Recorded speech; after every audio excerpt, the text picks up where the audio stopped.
Hello guys, today I'm going to show you how you can fix your Dragon Ball Sparking Zero connection or server issues. So I will be telling you a few methods you can try and try to bypass the issue. So first of all would be to delete the engine file, and this is the directory. So go to C drive and then user and then your username. So my one is user. So and then go to app data. So if you can't, this app data is a hidden file, so if you cannot see it, what you'll have to do is you'll have to go and enable show hidden files, and then you'll have to go to local Sparking Zero saved config Windows, and you'll see this engine file.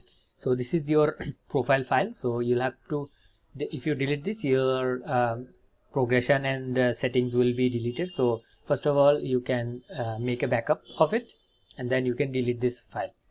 So the second method would be to go back to this. As you can see, there is a config here. Go back to settings, you will see this config folder. So the second method would be to delete this config folder wholly. So it will delete your profile and it reset your profile.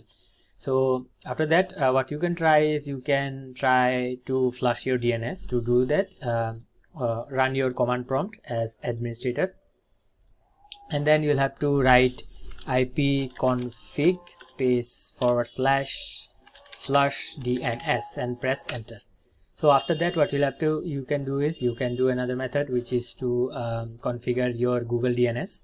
So to do that, you can close this prompt. To do that, go to control panel and then go to network and internet, go to network and sharing center, and then you'll see here your internet access. Mine is Ethernet, your one can be Ethernet also. If you're using Wi-Fi, it will show it here. So press on here.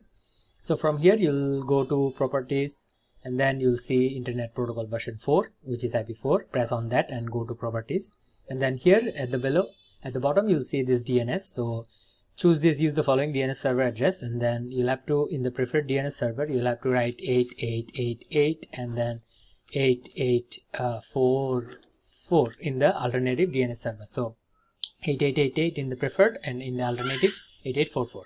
So press OK and try these settings out and start the game and see if these methods bypass it or not.